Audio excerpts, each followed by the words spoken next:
is Sabrina. I use they, them pronouns, and I'm your instructor for tonight. The person who was speaking earlier is my wonderful assistant, Sia, who also happens to be my mom. So if you need any help, feel free to use the chat, and she can help you out. All right, well, welcome to Sitting and Painting. The painting that we're doing tonight is right here. You can also see it on Nancy's Zoom icon. Hers is when her video is not on, we'll be showing the exact same image if you want to use that for your own use.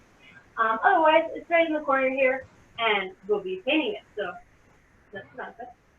And so I have a few materials to get you aware of before we begin. So we're going to go through the materials that I have here, and they might be different than the ones that you have in your house.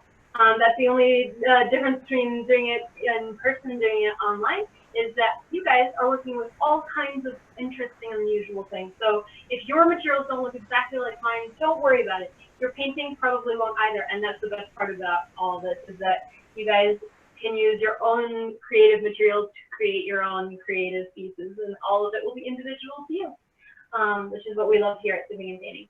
Sabrina, I'm really sorry, but can I just interrupt you for 1 second before I turn myself off of and get out of your way?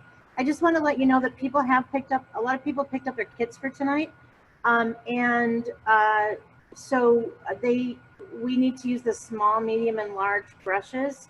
And then if you want to show them the fan in addition, you can, but they do not have a fan, so we'll have to use the large. So I apologize for interrupting you. I didn't get a chance to let you know that. Thank you. All right, thank you. Well, it's wonderful that you guys all have materials that match mine. That'll make it a lot easier for you. So now I got lost. What are we talking about? Materials. Well, I have them now. Luckily for me, we have a lot of brushes in this house. The benefit of having an entire family of artists here. So our brushes for tonight, which will look a lot like yours because they come from the studio, are going to be a big or large brush, which looks like this, and we'll have a medium-sized brush, which looks like this, and we have a small brush, which looks like this.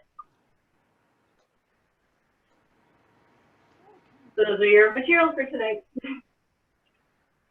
And then in addition, I have over here a fan brush. If you guys don't have a fan brush or anything that looks like it, don't worry about it. I might or might not use it. We have techniques that make use of both. So if you don't have it and you don't want to use it, don't worry about it. And we probably won't. I also have 2 jugs of water right over here.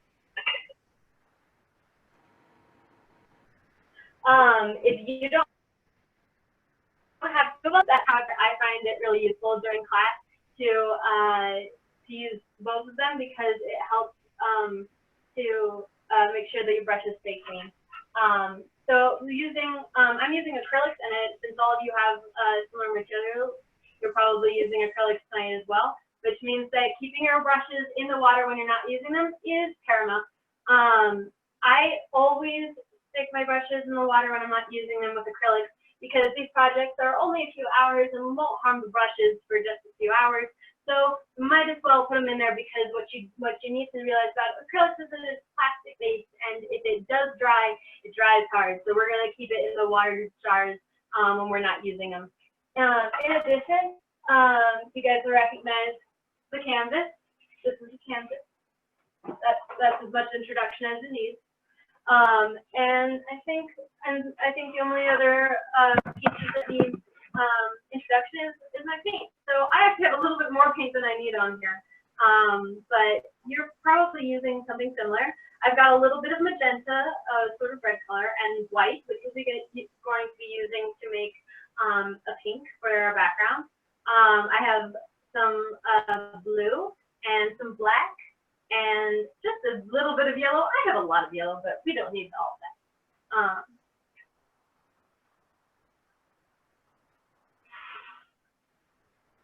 I am getting all kinds of amazing charades behind the screen for only my benefit, but I thought you all should know that. Also, you should have something to wipe your brushes on. We have an old t-shirt or a rag here. If you have a paper towel, that works too. And what I'm being reminded of is that it is very good to stay hydrated, and here at Sabrina Painting, we normally serve drinks and have a few snacks, but since we cannot give them to you firsthand, I encourage you to go and find your own snacks and drinks and enjoy yourselves, because it's very important to me what it is. There we go. What are you gonna say? Should we get started? All right. So at Sabrina Painting, we normally start by wetting down the canvas, and I just like to do it because it gets you aware of your materials that I just introduced you to. So what I would suggest is getting your big brush wet and just kind of using it on the canvas and seeing how it interacts when you use your brush. If you're using something different than a canvas, then it'll really help you to know how much it can take. So it's really good to just kind of familiarize yourself with your materials this way.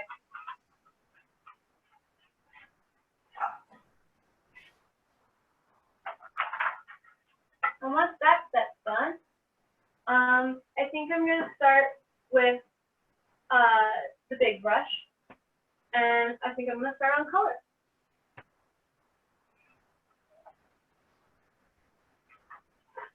So on my palette, I introduced you to all my colors. You might have some difficulty seeing, but I have some white here next to my red. And for the very beginning of this painting, I'm going to mix a little bit of that white with that red. I don't need a ton of either, but I just need enough to make a mixture of the color that I find pleasant to use. So it's a light little red, pink, white, and red mixture. And I like to mix colors like this directly on the palette, but you can also mix them on the canvas if you're feeling really brave. So what do you think? We add some color to our canvas. I'm just going to set directly in the middle, and I'm just going to brush around the color. We're keeping it really, really light. I only have a tiny, tiny bit of it on my brush. And I'm just kind of letting it do its thing, letting it be natural. And fading out the edges into the white because we're going to use that to our advantage later. Normally we'd be doing this with a dry brush, and of course I got my brush wet. So if it's bothering you that your brush is wet, you can always dry it off on the towel first, and then go in with your color. But you probably won't need a lot of it. So I'm mixing my color again.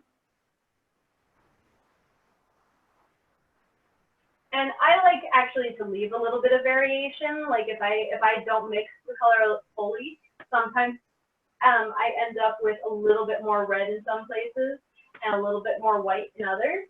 And I really like that. Now I'm not sticking directly to the original. I'm kind of letting my pink go in places that I like it. If you want to stick directly to the original, feel free to do so. You can always cover your light colors up with darker colors, but you can't do so much with dark colors. So if you're putting down a black, just be more aware of where you want it to end up, because it'll take a little bit of drying and coaxing to get it to change colors. Lesson learned the hard way. Now I'm starting in the center of my canvas, and I'm honestly going to work this color down. Where it looks like we're not going to see a lot of it, and it's true, but we probably won't see a lot of this color. But by doing this, when I go over this part of the background with whatever I put on the bottom of the canvas, I'm guaranteeing that it will look like one full background, and it won't look like there are any holes in my reality, which is very good. You don't want holes in your reality. So we're gonna kind of spread this color down into the bottom of the canvas and let it naturally flow off into the distance here, where we might not see it, but where it will benefit us later. Now I'm keeping it really light. You can kind of see there's almost white in between here, where it's a little bit too white. I'm using a little tiny bit of water and dipping just the tip of my brush in and going right over that, and then spreading it out again. And it will get rid of that sort of canvas texture that is underneath. But I'm kind of getting really far with my pink. I like it a lot. So if you want to have a completely, like a lot of pink in your sky, go for it. It's fun. But we're probably going to move on to a different color now. In order to do that, it's very important that you wash your brush out completely when you're changing colors, because if you don't, you might end up with a very strange color. So I'm gonna spin my brush around in my water jar. I'm gonna tap it on the end, go blot it on my paper towel or my rag or whatever you're using. And ta-da, clean. How are you guys doing? You need any time to catch up, or are we feeling good about our little cotton candy clouds? Thank you. I got a thumbs up. Well, so while I'm going to give you just a little bit, because I'm not sure where everyone's at. While I am live, I want to tell you guys a little bit about cleaning your brushes, because we are not able to do it for you like we would in the studio. My assistant here likes to say very commonly that her favorite part of working at Sabrina Painting is all the cleaning she gets to do. Yeah. And so since we can't do that for you tonight, no bathrooms, no cleaning up the snacks and everything, but since we can't do that, all of that for you tonight, we're going to teach you how to clean your brushes. First, I always take a little bit of soap in the palm of my hand, and I'm going to take the brush, and you want to be a little, you're going to be gentle with the actual construction of the brush, but these things can hold up. So you're going to put in the palm of your hand like this, and you're going to circle it like that in the soap. And just use a little bit of soap and water, and then lay them in the bottom of the sink to dry flat, and they'll be just fine. Soap and water. All right, what do you say we start another color? Okay, so I'm going to, I actually have two blues on here, which I don't really need. So I'm actually going to take my darker blue, because when I make this color, when I pull this color out, you can see it's got this really blue, beautiful shade to it that I want on my canvas. But I want it to be lighter, so I'm going to take some white and mix it at the corner of my palette right over here with some white, where I can get that really light shade. Or if you like your blue and you want to mix it with a little bit of water instead, you can do that. But I find that with the technique that we're using right now, having a dry brush is really important. So I prefer to mix with white as opposed to with water at the moment. So I'm going to start my blue up here, and I'm creating a sort of center and working my way out in small circles. And I'm just using that circular motion with my brush. My wrist is just controlling that motion, and I'm just working the paint out so that it is whiter and it fades into this pink and the white of the canvas in the background, so that we can fade the colors together really well when we come down here. You see, I'm getting a kind of light purple, but they kind of fade together really well, which is cool because these are contrasting colors. But we're getting them to be really friendly together, which is such a wonderful thing you can do with the paint. I don't know about you guys, but I get really nerdy about my materials when I'm doing things that I that I'm nerdy about. I'm a costumer, so I have a tendency to poke at people's seams in their clothes. I don't think you've probably ever thought about this, but the way that your garments are constructed is very interesting to me. So you never know what you're going to learn when you learn from somebody who loves what they do.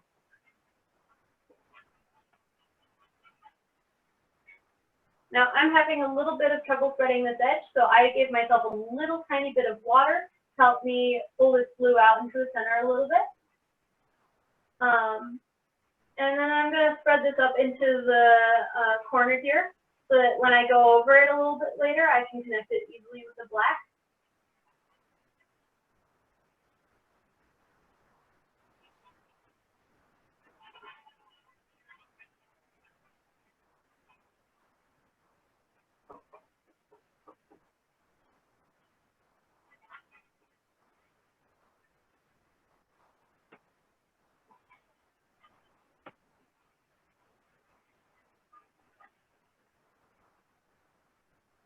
Now I'm going to draw my blue into another location on my canvas. Again, taking a little bit of blue and a little bit of white and mixing them together until I get a color that is light enough that I really enjoy it and want to use it. And I'm going to put my blue, I think I'm going to put it right here. And I'm going to use this as my center. I'm going to pull that color up. I'm going to pull it a little bit down. I'm going to pull it a little bit to the side. And now I'm getting close to an edge. So I'm going to tell you a secret of things that we do at Tipping and Painting Hampton. We figured out that printing are very expensive. And one of our favorite tricks at Tipping and Painting is to go around the edges of your canvas. So as I'm working my way off the edge, I'm actually going to go off the edge with my paint. Now this isn't a step that we have to do right now, but since we're working on the background, I wanted to mention it. I'll mention it again later, because when you are sitting in your living room, you want to make sure that when your guests come over, when they can, that they get the chance to sit in your living room and appreciate your art, and it will look flawless on the wall. You won't have to spend $1,000 on a print, which is very appreciated. So again, I'm working with that color and blending it really lightly into my other color here. I'm using a little bit of water where I feel like I need it, but I'm letting the paint take itself naturally into this sort of nebulous shape that we've got going in this beautiful sky. It's up to you how you want to do it. If you wanted to stay a little closer to the original painting, you're welcome to do that. Maybe a little far off, but it's okay. It's the sky and everyone's different. There you go. How do we add a little bit more blue up here? Draw the two together. Again, I'm just using a circular motion to spread this color. Trying to keep it really light, especially around the edges where it can fade into white.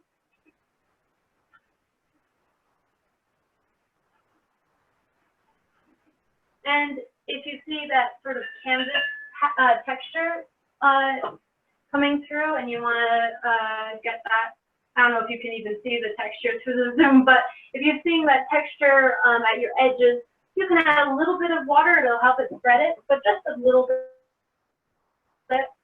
Necessary, not a ton. Speaking of which, that's not a little too much. You really don't need a lot to get it to go where you need it to.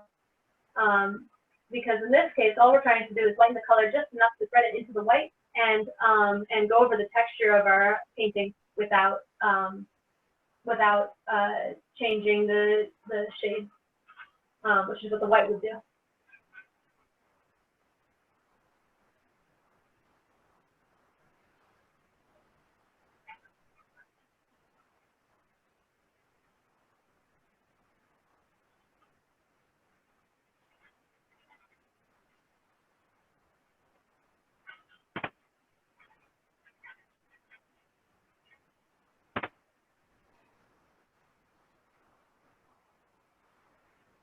Now you can see as I'm getting up to this top edge, I'm going over that edge completely, and I'm getting right up to the edge and going right off of it as well, which we will do again later when we go over some more colors. Keep it flowing naturally off the edge of the canvas.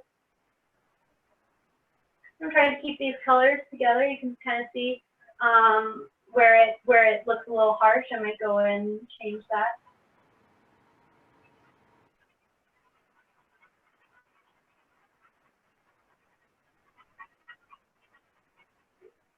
The trick of what I'm doing right now is I'm using absolutely no water, actually.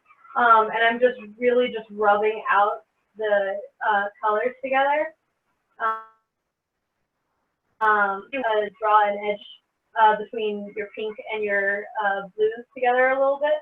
You can go in without any water and do that. Or if you're trying to get it to cover the white, you can go in with a little bit of water and do that. The benefit of having multiple skills at your disposal is that even though I can't see your painting, you can get to look however you want. And at the end of the day, the most important thing is that you're happy with your product. So I'm going to just go on getting the blue all the way around the edge of my canvas. So if you have any parts of it that you're missing, feel free to go back through and cover those up. This will help us later when we're adding the black, and then we won't have to worry about any missing spots if we don't want to add black there later. So I'm just going all over my canvas and basically just doing the whole entire background this way with my circular motion on with my brush and just using a dry brush. And when I put down the color, I normally use that as a center and pull the color right out. As you can see here, we've got another glob of blue turned into, you know, floating little like nebulous cloud that I'm going to mix into this pink over here and make this edge really soft so that it looks really natural.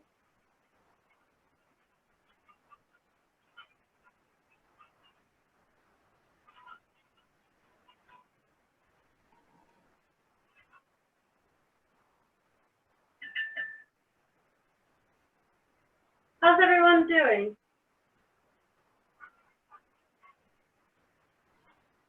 Feel free, if you don't want to unmute yourself, then you can always chat Thea in the chat, and she will be able to respond to any questions you have. Otherwise, feel free to unmute yourself at any time to ask me a question. That is also perfectly acceptable. And welcome.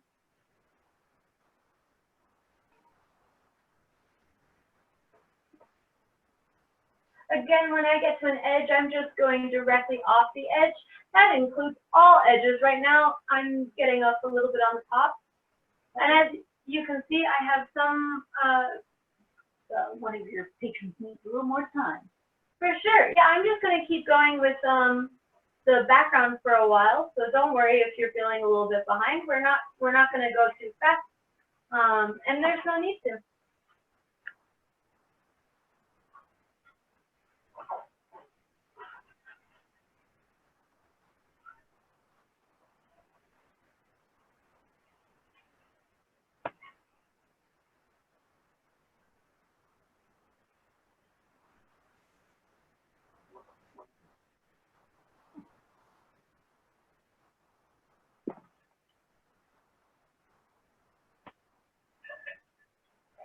So as soon as I'm done with the color on my brush, I make sure to put it in the water, mix it around, make sure my brush is clean, especially if I'm going to switch colors.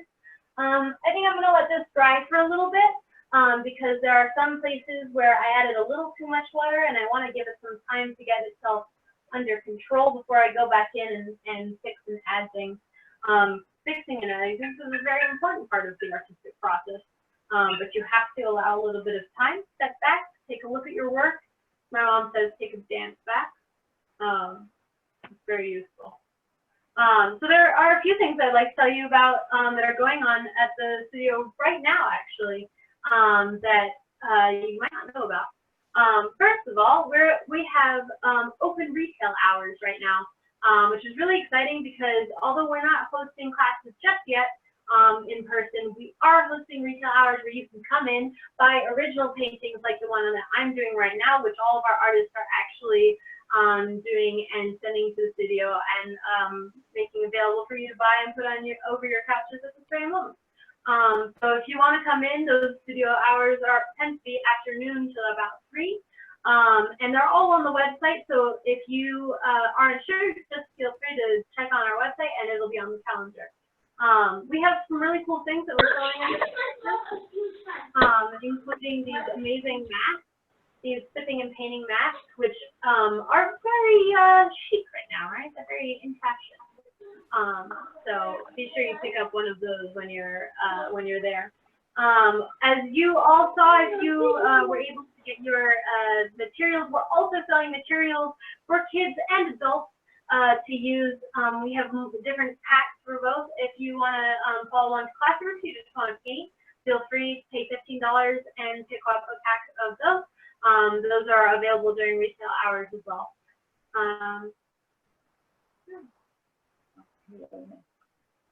Oh yes, that's the other special thing. Because masks are so in fashion right now, we have created these, they're kits, right? Yeah, they're kits that you can get, and you can basically tie-dye your own mask. And they have them already tie-dyed too. Yeah, they're also available in their own Monet style as done by our wonderful Nancy, who's actually going to be during retail hours to help you guys out. So feel free to pick up one of those too if you like those better.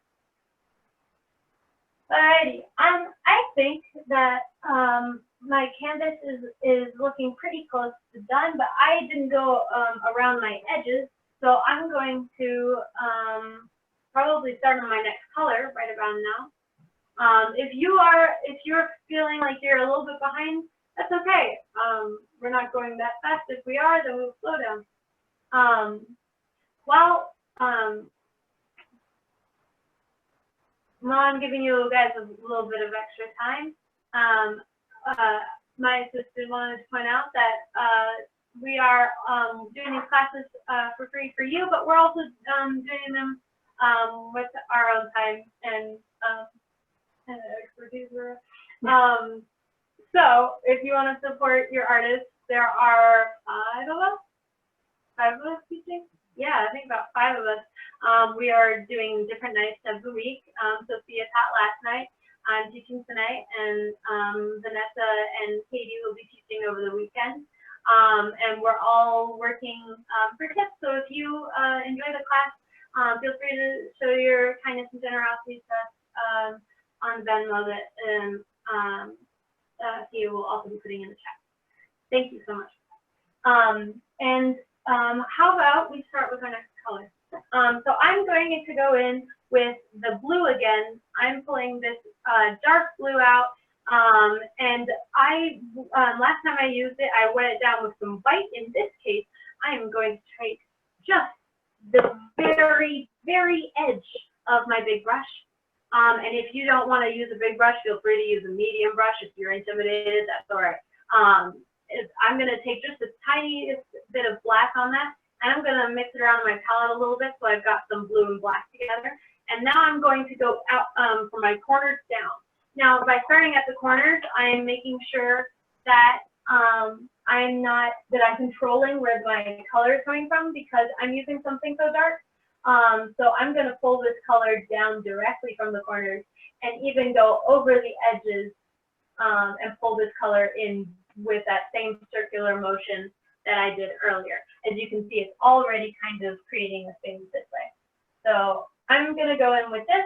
If you're still working with your pink and your blue, that's wonderful. I hope it's very colorful.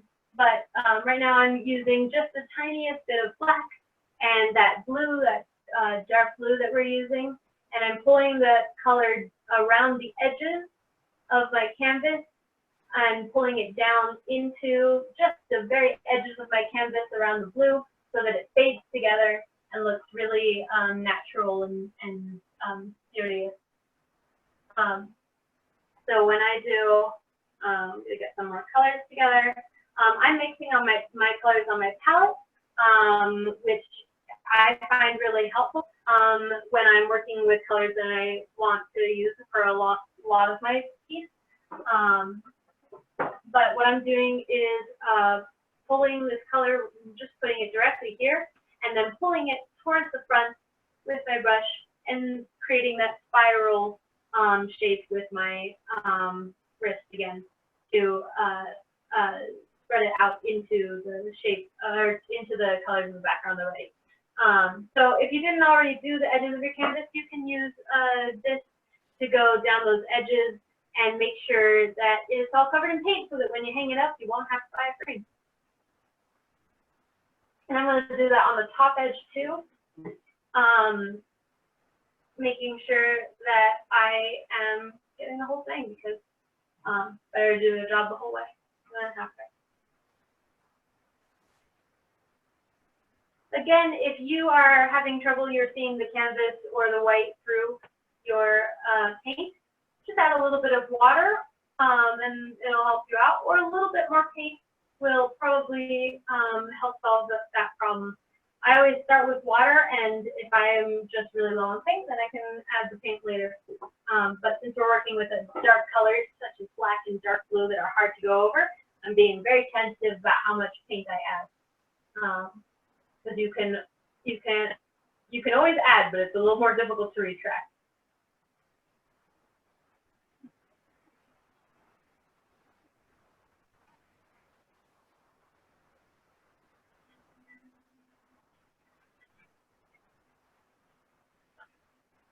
I'm spiraling that paint right out into the blue that is already on the canvas and making that background really indistinguishable as much as possible so that it looks really natural. I might go back and add some more of my lighter blue and mix the two together that way later. But right now I'm just letting it cave around naturally.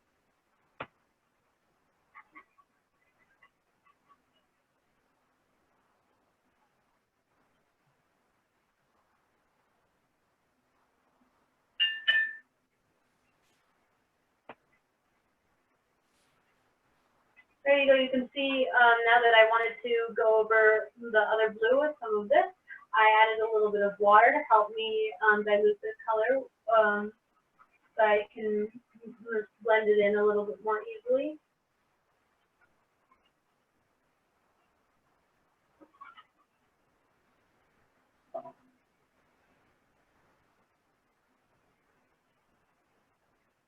And now I'm going to come down from this edge, this corner.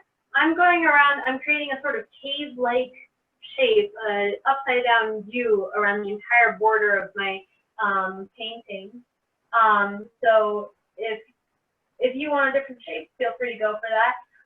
But I'm going to come in from my other corner and pull that color down from here, the same way that I did on the other corner.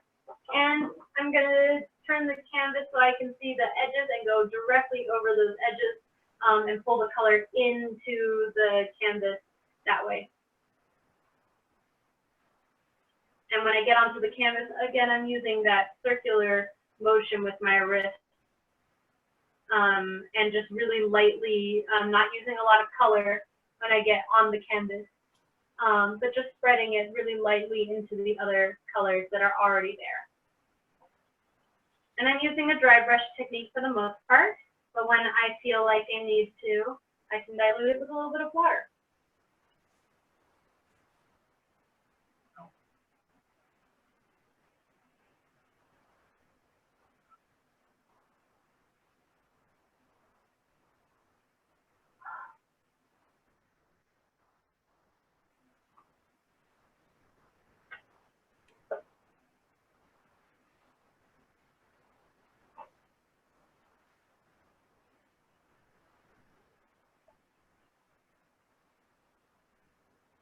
I'm making sure that I'm getting all of my edges because I don't want to go and get a frame. And then that way I can pull this color, this dark color that I'm putting around the edges, I can pull it down from that border that I just put on, and I can pull it down directly into the painting that I'm doing.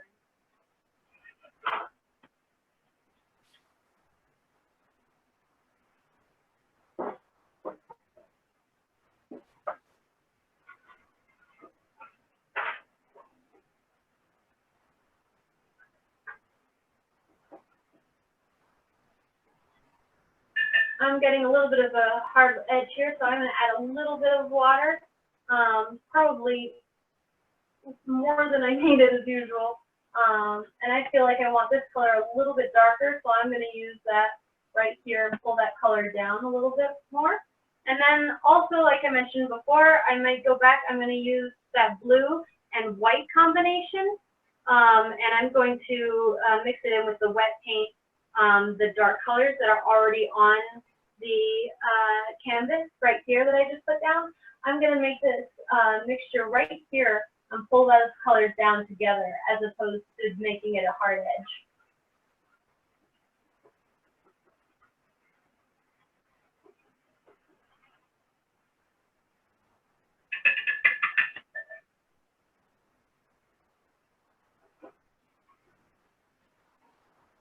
So if you feel like there's any corrections that you needed to do to your previous background, luckily you get a chance to do it now. So I'm pulling those colors together, making it a little bit more natural where the light is so that it interacts in a way that the night sky might. And I'm just using that circular motion all the way around the edges of the canvas. Again, I'm pulling my color all the way down. The only part of the canvas that I really left blank is this last, like, sixth of the canvas. Very, very bottom of it. And I'll probably pull that color down even a little bit more so that I really have freedom to make my road and the bottom of my shape of my mountains however cheeky I want them to be. But I can make that decision later if I make the background of the sky go as far down as possible. And just keeping it a little lighter down there. But since we're going over with black, if you get it dark, don't worry about it. It won't be a problem. And it'll look better when it doesn't look like it's floating. I'm pulling this color in a little bit more because I thought I like how it's getting a little blue here. So I'm going to rough out those edges and create that sort of soft barrier here so that you can see how the colors change. And now, oh, I got a little drip over here, so I'm going to pull the color down. Again, I'm using just the teeniest bit of black and a lot of blue, dark blue, and I'm pulling the color in from the edge of my canvas, making sure I cover that whole edge, and then pulling that color in circular motions onto the rest of my background and getting the colors to disappear into each other.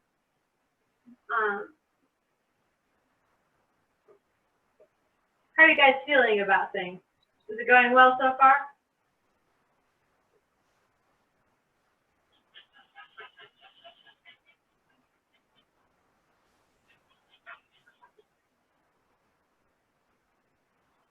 Now, I don't know how many of you guys are beginners, but I got to tell you, I'm really lucky because I have the privilege of being Tia's assistant when she is teaching, and so I'm learning from the best.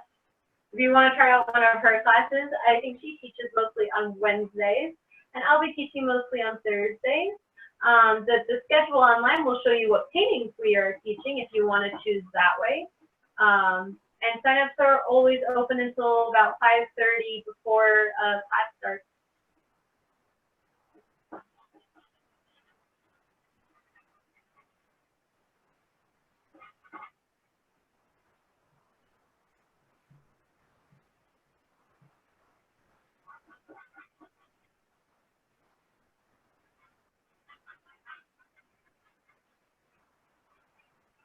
Now, if your background's looking a little chaotic, I gotta tell you, I think you're doing it perfectly. As you can see, like I said, from the beginning, I'm just really letting this be very natural, loosey-goosey, trying to keep my brush pretty dry, and then blending those colors together, and using the water when I need to get rid of some of the texture of the canvas. But if yours looks a little chaotic, you're doing it just right.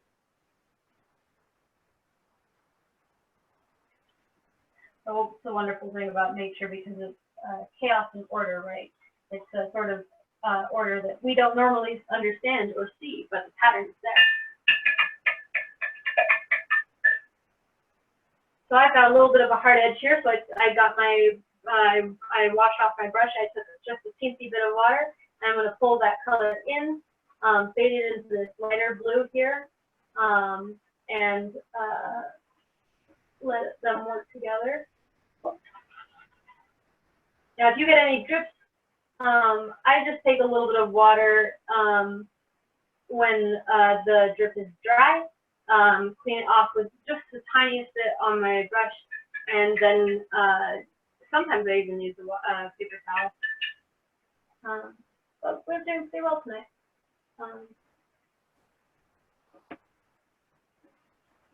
Okay. I'm liking how that's looking, so I think I'm going to let my background dry for a little bit here. Let me see. What I need to do right now, and what a lot of you probably need to do right now, is take your dance back. So I'm going to actually stand up and look at my canvas from a little bit of a distance and see how I feel about it.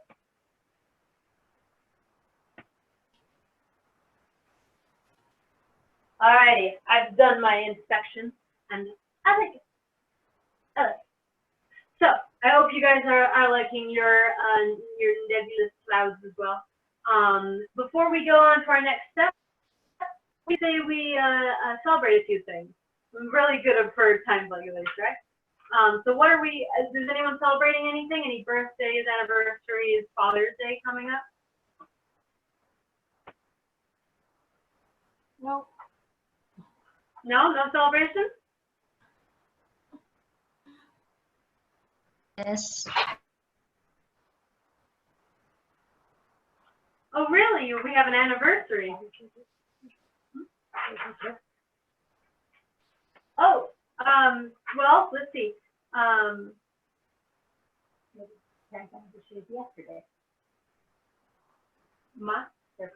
Yeah. Awesome. So if we have an anniversary, which actually isn't your parents' anniversary is coming up. I signed a card today. I remember this. So we are actually celebrating a parents' anniversary in this house as well. Why don't we do a toast, especially for those of you with fun drinks, to a mother and father or such whose love keeps you going in times that seem bad and who's taught you the value of blessings.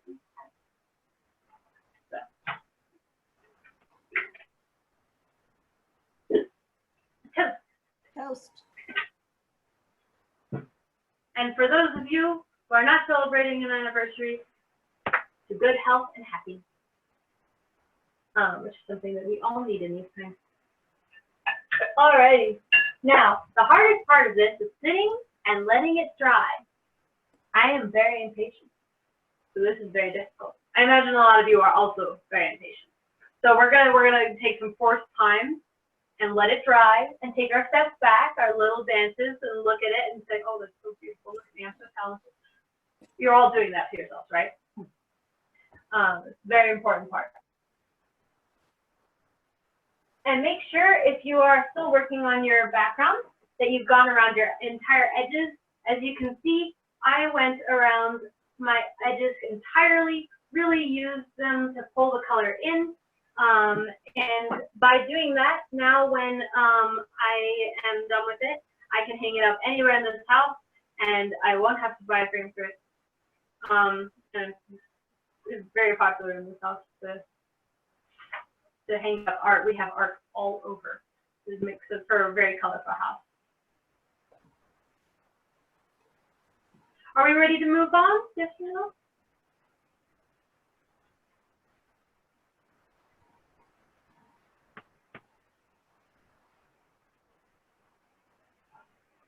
Very serious class, obviously. I'm sorry, what was that?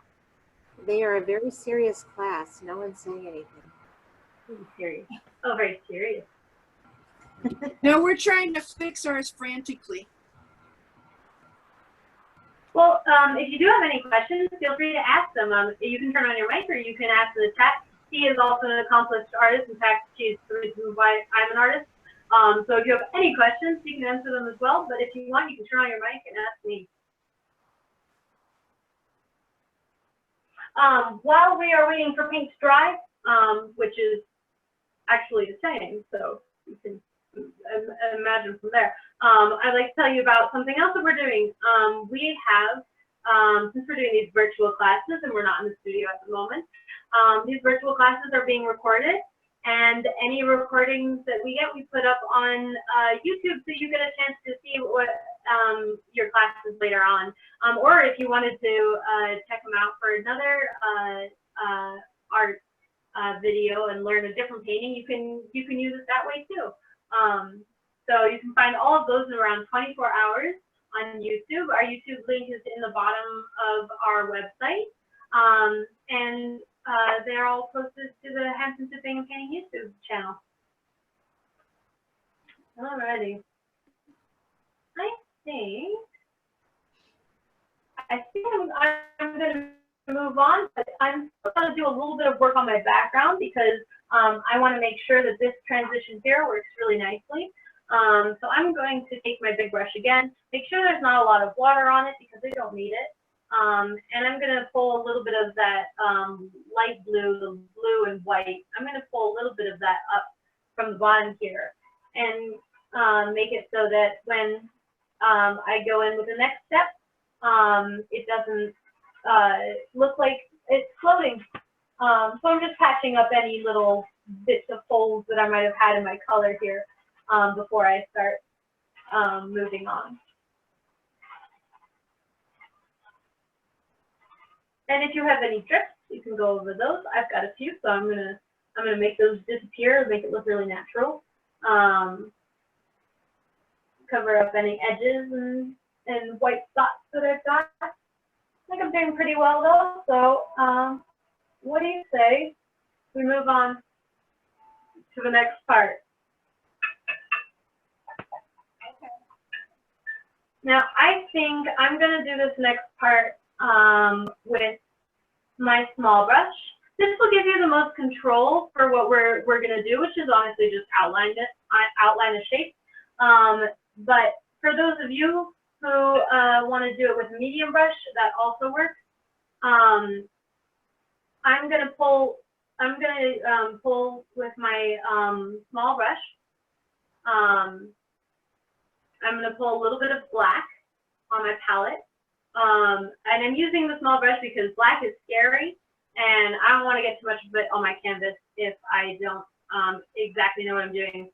And I'm doing it with a small brush because I want to give you all the opportunity that if you want a slightly different shape than what's on here, you can do that. So if you want to create a little bit of a mountain range, if you want to have, you know, a more dramatic valley, whatever you want, we're going to trace it. We're going to make the edge of it of our bottom of our painting with this thin brush, and then you can go from there. So I'm going to add a little bit of shape to mine. So I'm going to pull this from the bottom edge of my canvas. I'm going to give myself a little bit of sky there, and I'm going to pull it into a little bit more of a mountain peak, or at least a hill, more than the original maybe has. Because we're in Colorado after all, and why not pay a little bit of homage to our beautiful mountains. I gotta tell you, being on the East Coast, the one thing I really miss all the time is mountains, which I don't realize until I leave. And then, just like the original here, I'm gonna pull that line down and curve it off the edge of my canvas, right at the bottom. And if you want to use a little bit more of your canvas than I'm using, if you don't like your night sky so much, for example, if it's not your proudest achievement, that's okay. Make it make more of the road. Pull this line up to I would keep it below the half mark of your canvas. So as long as it's below the half mark of your canvas, it's not taking up too much. I'd probably stop at around a third if you want to bring that line up. But it's up to you how you want to create that. And I'm just going to pull this black line all the way across so that I know where my horizon line is. Now, I don't know how many of you got this, but I have learned horizon line time and time again in art classes. I only took a few of them actually in school, but it's a very popular subject, the whole horizon line and the vantage points. So now you get your chance to make your horizon line whatever shape you want. So I did that with my small, skinny little brush so that I have the most control. But as you can see, I went for a really natural shape because I like really natural shapes. So I'm going to wash off this brush because I don't really need it for a while. So I'm going to put it in my water, make sure that it doesn't get dry, and then I'm going to go in with my medium-sized brush. Actually, wait. I forgot. When we paint these paintings, we do them for the first time every time. So I've never done it before. So you guys and me are all in the same step boat together. So we're gonna add another step. Luckily, don't worry, I didn't get us too far ahead. But what we're gonna do right now is we're gonna add our stars, which is actually one of my favorite parts because stars are one, incredible, and one of my favorite things, and two, really fun to do the way we do them at the studio. So what I'm going to do is I'm going to take that tiny little brush that I just washed off, and while you may think that it's the brush end that I'm going to use, I'm actually going to flip that over. I'm going to use the little thick end of my brush, and on my palette, I'm going to just go directly into my white. Sit around, get some white on there. You don't want to get it too globby because your stars will be bigger that way. But if you want big stars, go for it. Now that I've got paint on the end of my, I'm using white for stars, on the end of my brush, I'm just going to dot that wherever I want. Keep it really random, really natural. When you need more paint, go in for more paint. If you want some really big stars, go for some big stars.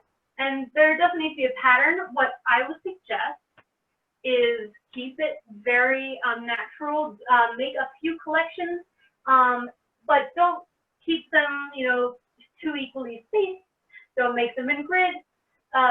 Don't keep big stars, all in one circle. If you keep it really natural, it will be more pleasing to the eye in the end.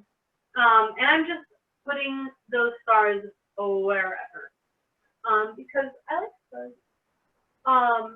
And we're gonna fill our night sky with them because the beautiful night sky is kind of the focus in this painting. So as you can see, as I'm going, I am getting bigger and smaller stars. You can see some really small ones are in there, and some of them fade directly into the white, and that's okay because it's a nice sky. This is how it works. And I'm just when I have my brush in white, I put it directly down and it directly up. Just a little bounce to get that paint. Keep having pets on the Zoom call, so. Yeah. No, I've spent 59 days in quarantine in Connecticut, and I stayed with a wonderful family, a very, very cute puppy. He's a lab, and he's black, and he's absolutely the love of my life, and I've never had a pet before, so because we only have a fish here, and fish are adorable, but very slimy, and puppy dogs are not slimy, they're absolutely fluffy, and they're so cute. And I miss them very much. But I would love to see your pet. Which side of the brush are you using?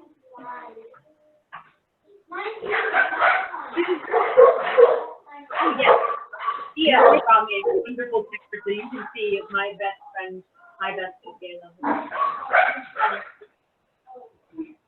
He's very handsome. He got dressed up for us. Yeah.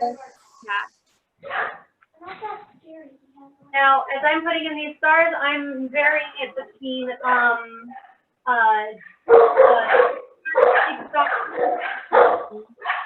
when you start out with your you're probably gonna have more of it on there. It'll probably give you a bigger star when you first put it. So if you want small stars in one piece, maybe put a big star in a different location, and then I'm sorry. Hello? Can, do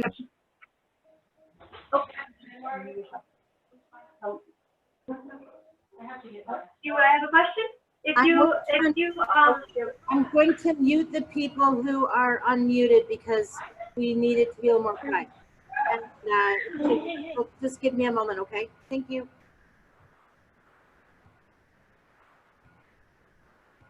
They can ask you questions in the chat too. Yes, did I get a question or? All right. You can always type it in the chat if you have a question. So I'm putting my stars wherever I please. Now, I don't know about you guys, but I am a huge Trekkie. So I love the idea that there could be all sorts of things in these stars. Any of them could represent anything you can imagine. We could have whole galaxies full of aliens and who knows what. So I've got as many stars as I can put in here in my nebulous clouds. Actually, there's nebula, isn't that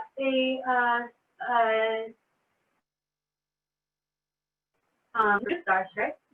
Maybe. Can't remember exactly. It's been a while since I took astronomy. It's not really required reading in costuming. Yeah, so I've got a lot of stars on here, and I really like them. But they're all, you know, just regular stars. What do you say? Well, if we do a shooting star, I'm going to choose the rule of asymmetry as opposed to symmetry, because this is a rather symmetrical piece down here. I'm going to choose one of my corners to put it in. So I'm going to say, how about right here is where I'm going to put my shooting star. And I just did it by dragging. If that wasn't enough for you, you can go in with the tip of your brush, the brush side of the brush, and just get a little tiny white on the tip, using the small brush for this as well. And you can pull that tail directly from the center of that dot out, just like a shooting star.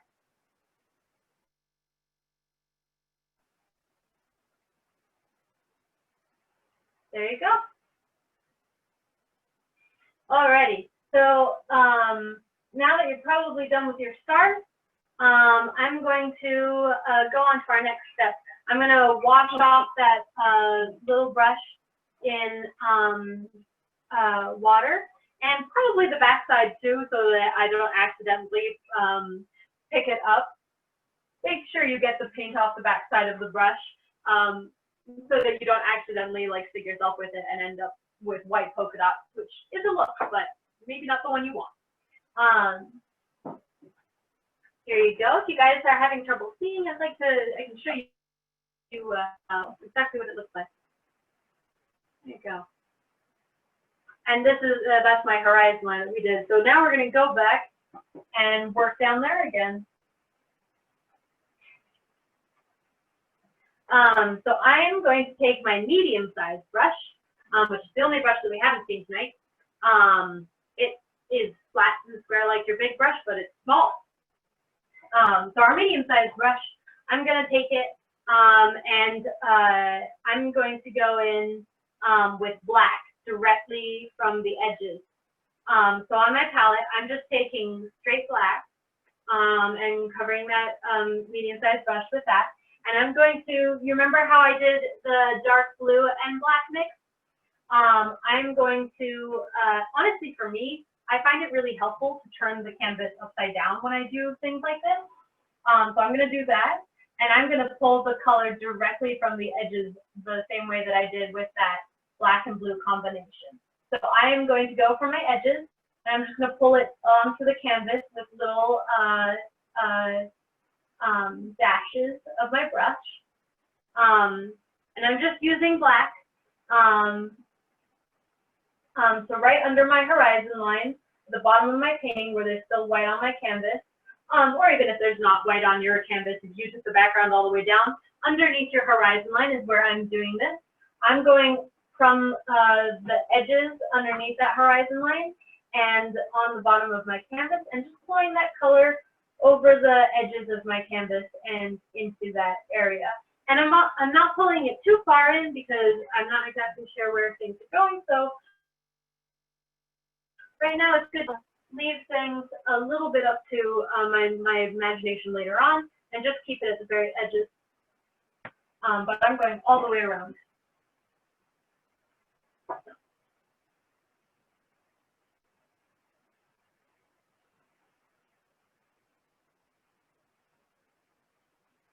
Now, if you're having a little bit of trouble with your canvas showing through, feel free to add some more water. It'll help your paint spread a little bit more easily, so that when you pull it down over those edges, you can have a little bit more control about how much coverage it has. Black has a lot more coverage than a lot of colors because it is great. So be aware if you don't want to get it anywhere, don't put it there. It's a little difficult to get it out again. So I'm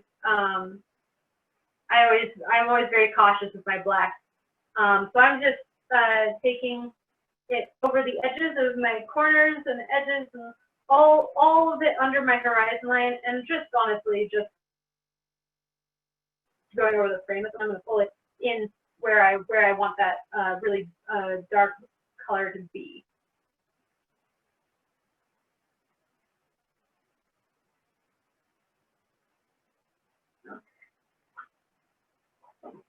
So now, so those of you who weren't paying attention earlier, what I did is I just turned my canvas upside down, which gives me easier access to what I'm doing. But if that does make sense to you because it turns the world upside down, don't worry about it. Whatever is easiest for you, do that. So I'm pulling that black in again. I'm just pulling it directly in from both. So just going in. And if you imagine the halfway point, you can put a mark there to remind yourself of where it is. And then I'm honestly, if you take basically a wrist size on either side, you want to just, you can put a mark there to remind yourself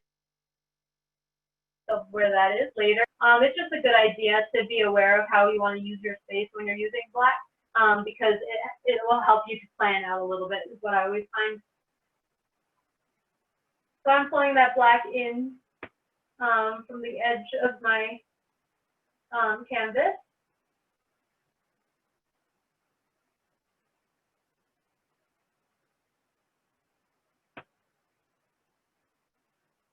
Oh, I went a little bit above my horizon line, so I'm going to kind of change it to accommodate my error. If you do that, it's fine. Don't worry. You can just change your horizon line. That's the benefit of the whole thing being black. Up to you. I'm going to fold this up here.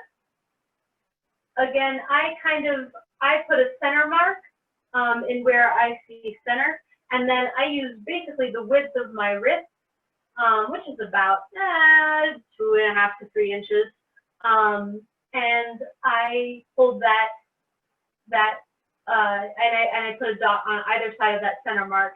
And then I'm going to pull that black directly from my edges into those marks.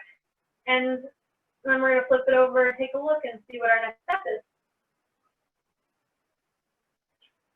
Now, it's up to you what kind of brush stroke you want to use. I've been alternating between a really flat one and some more of that, and some dashes that give me a kind of interesting texture. It's up to you if you want to use that texture. So you can go straight across, or you can do it in little dashes like this.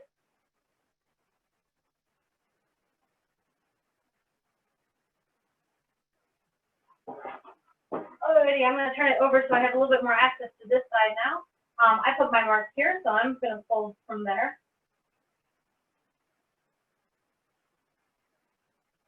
Again, remember, if you have any questions, make sure to drop them in the chat, and Thea will answer them for you. Or you can unmute yourself and ask me directly.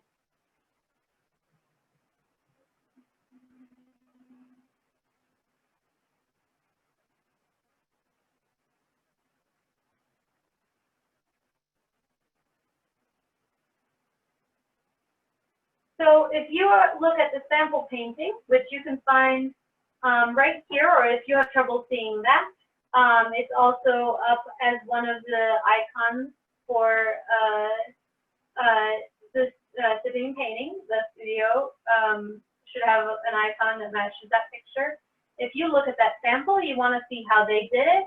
That will help. That can help you decide how you want to go about this next part. We're going to put a road in the middle of our landscape here. So I'm going to take those lines that I created earlier, and I'm going to find the center point. And I'm not touching the canvas with this. I'm just I've got my pinky holding my brush away from it. I don't know if you can see that. I've got my pinky holding my brush away from that. I'm pulling that center line up, and I'm just going to put a dot at the top where that center line is. It does not matter if it is centered. I'm doing that because for me it makes me happy to have it that way. But if you don't do it that way, that's fine.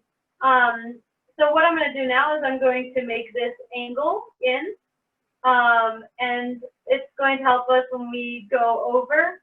I'm actually pulling the color in, the black in a little closer than I might need it, because then I can go over with our gray white just a little bit over, so that again we don't have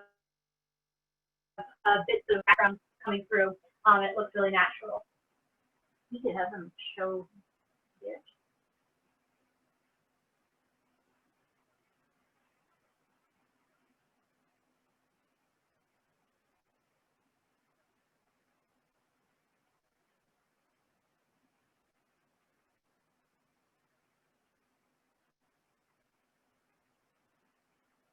Alrighty, so I've got a kind of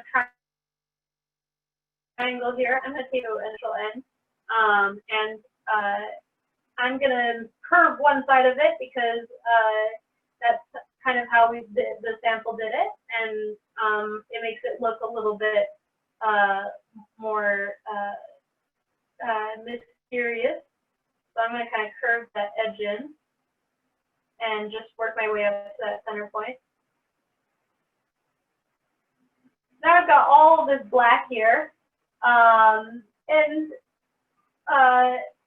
we're going to go on to our next step, which is mixing a little bit of gray and putting that road in where our little triangle is. You can kind of already see the road is becoming a road, but we're going to go in with our new mixture of colors. So you have your black on your brush. Honestly, I personally am just going to leave that black on my brush. I'm going to go on my palette. I'm going to pick up an edge of white, just like I did with the blue. I don't need a lot of white. I just need a little bit. And then I'm going to pull it over here, and I'm going to mix a gray on my palette, if you can see that. If I need a little bit more white, then a little bit more white. If I need a little more black, I can mix it in with a little bit more black. But whatever sort of rogue color you like, you can get that. Now that I have that gray on the medium-sized brush that I'm using, I'm going to put an outline of my road, and then I'm going to fill it in.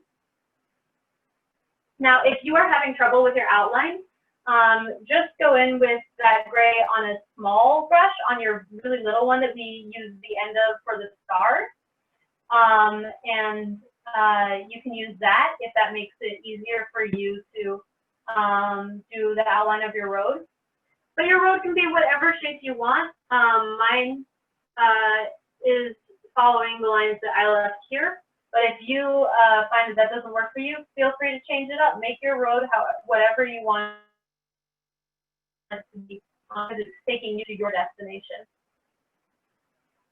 And I'm just going to fill that in with gray. I'm going to try and use as smooth brush strokes as I can, because this is a man-made thing, and so it should look kind of not as natural as a lot of the other things that we've done in this painting. It kind of sticks out that way. And if you are getting a little bit of canvas showing through, feel free to put some water on your brush. It'll help it smooth a little bit more.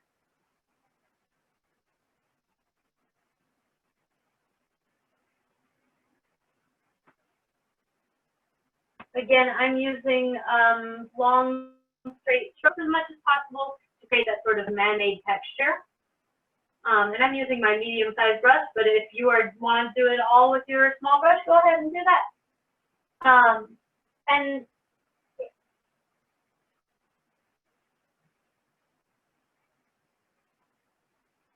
now, if you want, if you mix in a little bit more white than black, you'll end up with a lighter gray. And if you want, you can use that to highlight your rose wherever you want to. I find that helpful. If you did your road and you don't like the shape of it, kind of like me, some of it I feel like I could do a little better, then don't worry. The wonderful thing about black is that it goes over everything. So we're gonna have a chance once this dries to reshape our roses, as much as we want. I'm pulling this color now, the gray color that I just made, that I've been using to build this rose. I'm going to pull that down and over the edge of the canvas the way that I did with the black, so that it disappears directly off your vantage point and off the edge of the canvas, as if you are standing in the middle of it looking at this beautiful night sky.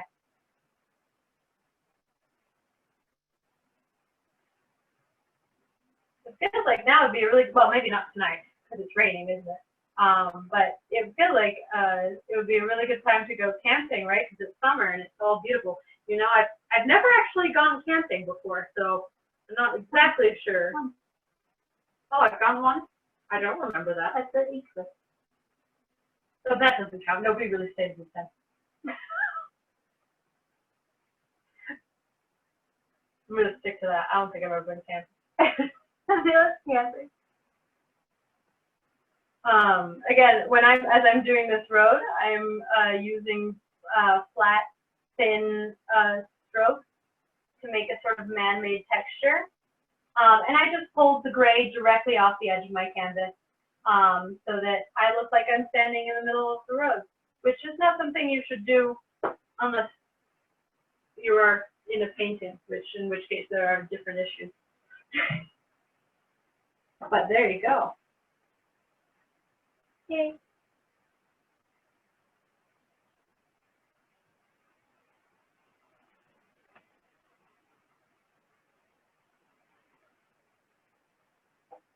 Now, I'm going to wash my brush off from water, making sure to blot it on the paper towel when I'm done. And if you are like me and you're picky and you don't like how your road turned out, I like to go in with a little, my little tiny thin brush that I use for the stars and my horizon line. And I'm just going to use that to correct whatever I don't like about this road.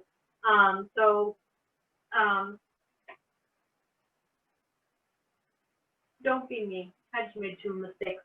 One, make sure that you don't put wet paint on your clothing, and 2, be sure where your end of your brush is when it's got paint on it. But I'm going to take this brush with wet paint on it, and I'm going to just corner in this edge of the road so that it disappears a little bit more finely into the night sky. I'm going to pull those lines out into the rest of this landscape. And I'm going to just go over this edge right here too. So I just made it very clean, and I made it more to my liking. Just washing that brush off, leaving it in the water when I'm done. The difference between Sia and I, Sia does not like to get paint on her hands, but I really do. If you don't like getting paint on your hands, don't worry, it washes off. Soap and water. Soap and water is a great thing for acrylic. But if you get it on your clothes, be sure to go and take care of that immediately, because once acrylic dries, it doesn't come off so easily. With rubbing alcohol, if you're lucky, you can get it out. Yeah, you can use rubbing alcohol to get acrylic out of your clothes. I hope we haven't had any mishaps like that tonight. All right, so we're going to move on to our next step. Now, we're going to put some trees in on our horizon line, and then we'll be very close to done. So I hope you guys have had fun with me tonight so far. I'm going to take that thin brush that I just got, that I just finished using, and I'm just going to use this. But if you want, you can also use your medium-sized brush. And just use the very tip of it. So you can see both of them. Both of them are. I just covered them with a little bit of black, and I'm going to show you how to do it with either brush. So it's up to you how you want to do it. Now I see on the sample there's a big tree right here. We're going to do that big tree. So you can pull this line from the center of the side of it, and honestly, I find that even though I've got a little bit gray in that, so I'm gonna make it all black. I find that starting here helps me because then I know where I know how I'm doing it before I get up there. Now, in this case, I'm using my medium-sized brush. You can also use your small brush, but I'm just using that very tip of the edge of it, and I'm just dabbing it on. I like this motion when I'm using the medium-sized brush because dragging it can sometimes make it thicker in places you don't want it to be. Now, it's up to you how big you want your trees to be, but I wouldn't go past around here, which is about a little bit above halfway mark. I wouldn't go too far above that, but it's up to you how big you want your trees to be. Now, if you wanted to go with your small brush and do it that way, this I can just drag up. So I put a dot on, and then I'm just going to drag up to wherever I want that tree to end. It's up to you which way you want to do it. I'm probably going to continue with my medium-sized brush. So I'm going to wash that other brush off and get some more paint on the tip of my brush. I find that in order to keep it flat, I like to pat it on the acrylic before I go in on my canvas. But I'm going to go in and do another tree right here. Oh. And I'm keeping it tilted right up so that I don't end up with things like that. I'm keeping my brush tilted up as much as possible, away from the canvas, and so I'm just getting the tip of the medium-sized brush on the canvas, and I'm just putting little dots in a straight line up here. And don't worry if your tree isn't straight. Most of them aren't. But hey, it's 5 months.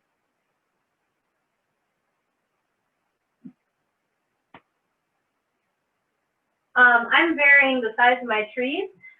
It's up to you, but I think that making them smaller, closer to the center of your painting, around the road is, it creates a sort of illusion of distance. So I like to keep my trees right in the center of my road, closer to the sign. I like to keep them thinner and smaller, but again, I'm kind of varying the heights of them so they don't look unnatural.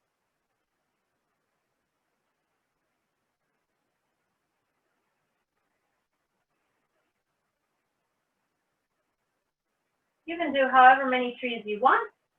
I think that sort of thicker forest might help me make this really natural. And I'm going to just, honestly, I'm going to just put one on the side here. And then I'm going to use the fronds of that to frame the edge of this.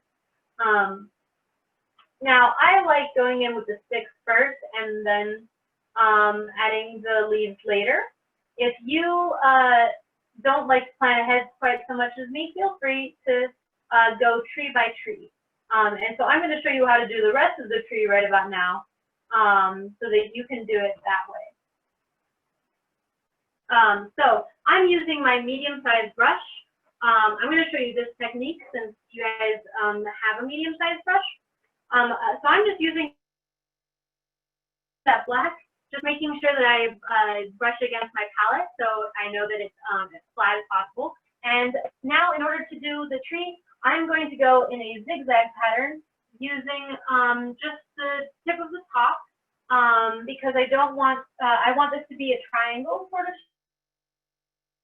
shape. So I'm going to start with a little bit of a triangle at the top, and then I'm going to zigzag by keeping the brush flat, but zigzagging down and growing that shape of those branches as I go.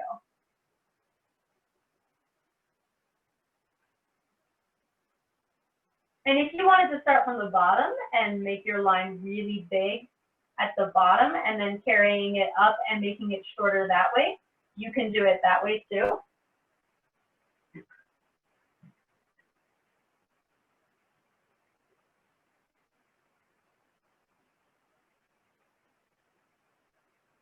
And remember, this is a natural thing. So it doesn't need to look even. It should probably be asymmetrical because our eyes track on things that are symmetrical in nature, and we find them creepy and disturbing, which is why dolls and things like that are often used in horror movies, because the perfection of a doll's face is unlike that of a human face. So if you're doing something natural, I always suggest making sure that you include a little bit of asymmetry. It will help it look more natural to the human perception.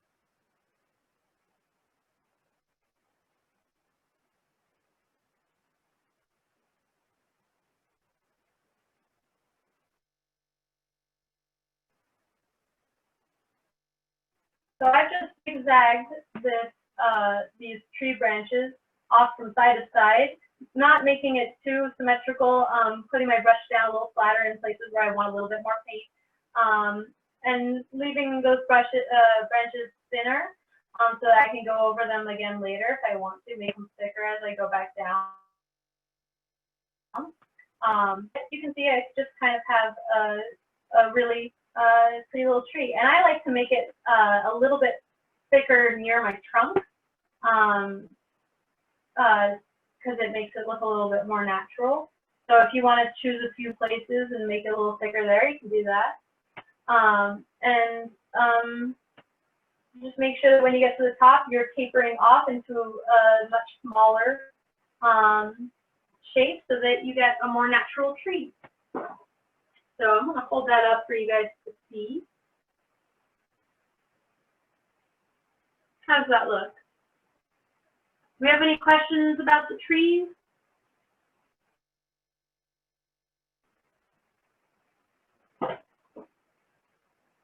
You can mention Bob.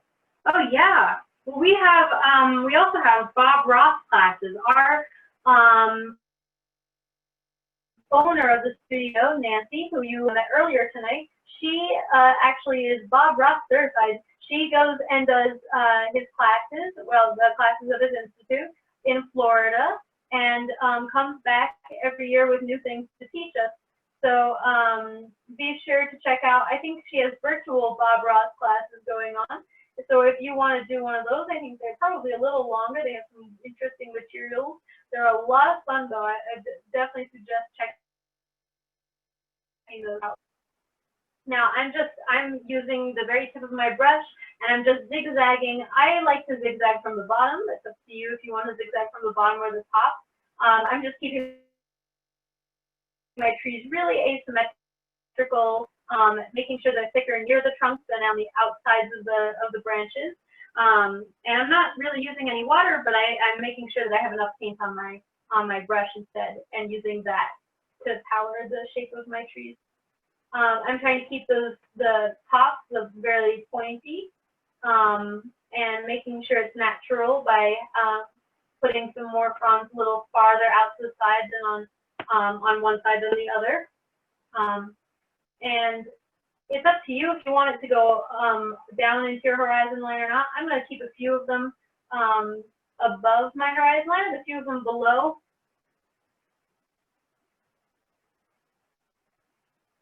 When I get to these really little trees, I really don't need to go all that far out. It's up to you to judge how small your trees are, since I cannot see them. But like this tree is a little bit farther into my distance, so I'm being very light with my brush strokes and keeping it really small and controlled around the tree, while still making sure there's enough asymmetry in there.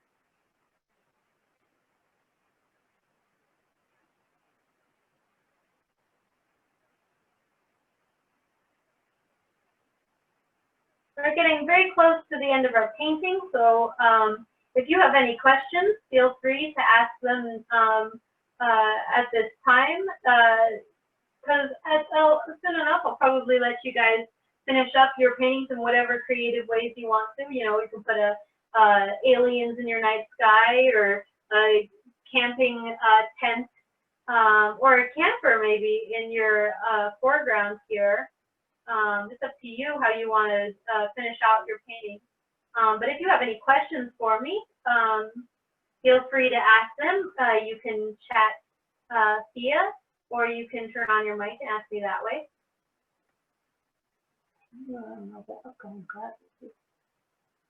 Yeah, well, if you want to do this again, which I really hope you do, I hope you guys enjoyed yourselves. You seem to, like a few of you probably know each other or something. So if you had fun as a group, I hope you'll get a chance to do it again. You can find all of our paintings are up on the website, just like we would do it normally. The pictures will tell you what is being painted for each virtual class, and you can sign up there if you go to the Hampton Sipping and Painting website. I'm kind of curious how you use the fan brush. I own one, but I've never used it. What do you use it for? Oh yeah, for sure. Well, I actually prefer the fan brush. I'm having a little bit of difficulty over here, honestly. The fan brush is easier for me to use, so I'm going to use it for one of my bigger trees. I put a tree right on this edge here. You can't even see it, but I'm just going to do one side of it with a fan brush. What I did is I just covered the very edge of my fan brush with black, the same way that I did with my medium-sized brush I was using earlier. And I'm starting from the bottom because this thing is thick. And I'm just going to pull those out the same way. You're keeping the brush flat, and you're zigzagging the same way that you would do with the medium-sized brush. It just has a little bit more texture to it, so I like the effect it creates personally.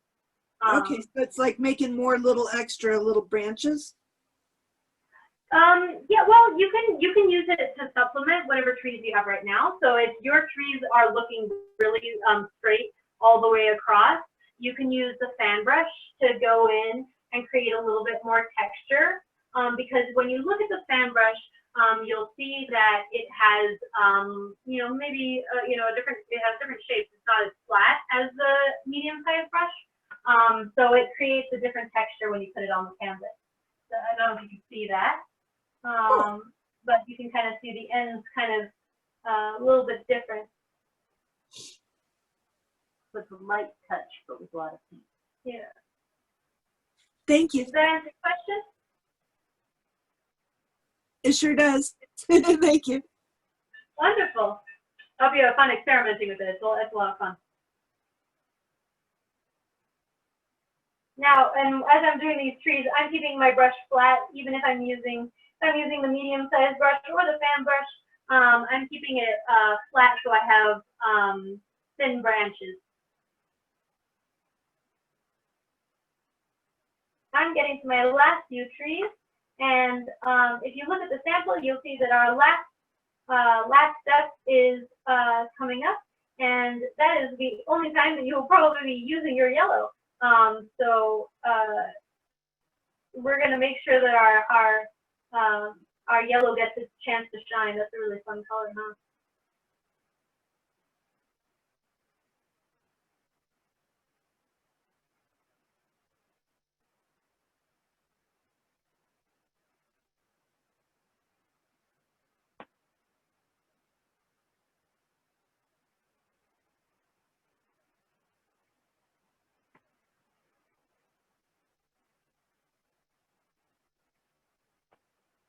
Now I'm making sure that as I go up, as I zigzag, I'm not losing track of that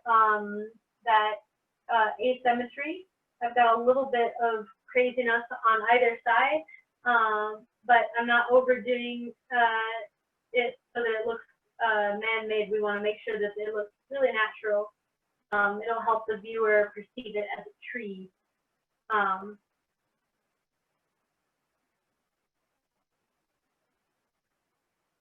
There we go. And I'm honestly, I like going in in the center with that fan brush, as you said earlier.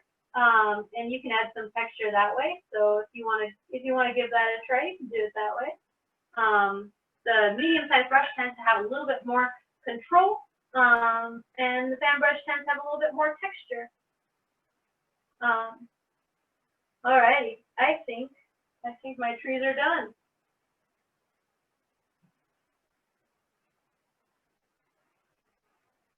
I say that and then I go in again because I'm an artist and I'm never done. This is why you gotta take a step back and look at your work from afar every once in a while and say, oh, that's really pretty. My mom always says, or Thea always says, when you, if you have somebody come over and do your work and they have something to say about it, yeah, if they get too close, you just poke them in the eye. They don't need to gasp if they needed to. Slightly. I think I'm being misquoted. Why are you? All right, what do you say we go in with this is slightly more violent, but we're gonna go in with our happy little yellow, cheer things up again. I'm gonna take my thin, tiny little brush that I use for my stars in the base of my trees, and I'm gonna go in with that yellow. Now, a lot of the yellow is yellow tends to be a finicky color, so I normally mix it with some white because the yellow dye is a really light dye. So when you use that pigment, I like to mix it with some white to make sure that it will show up against whatever I put it on.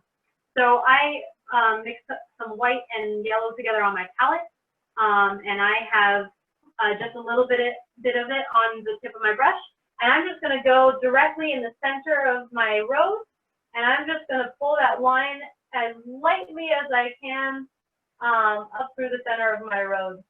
And if it's not straight, don't worry about it because this is a weird little road in the middle of nowhere, and it doesn't have to be. You know, they're all broken up and interesting over in the middle of nowhere. You get out on a road in the middle of the night, and you're like, somebody hasn't been on here for a while. All right, I like it. I'm a fan of my painting. But yes, but I want to see yours. So I would love it if everyone could turn on their cameras. And if you turn on your cameras to get to see what you've been working on all night, your beautiful night skies and whatever camping alien scenes you have. If you turn on your cameras, maybe we can take a picture. And they don't have to be done yet either. Yeah. Don't worry if they're not done yet. Yeah, you get all the time in the world at the end of the class. No, look at those. Okay, I'm gonna hold up mine too, and we can all take a picture together, huh? The other button after that. All right, everybody ready? Say cheese. Nice. Oh, there's another one. I love to see everybody's paintings. I'm glad you've all been enjoying the class. There are some beautiful ones out there. What? That's one. Now, the most important thing that I didn't mention, were you good? Yeah. That I haven't mentioned yet is signing your painting. If you know of any famous artists, you know of them because they signed their work. We don't have paint pens for you like we would in the studio. So what I like to do is I like to take that small, tiny little brush that I was using, and I would get some white, or if you want, you can use some of that yellow. It's kind of fun. Use whatever color you want, so it's your painting. Maybe some pink. But I like to use a light color. I'm going to use this little area right down here, and I'm going to sign my signature, which is a little difficult to do in this benchmark.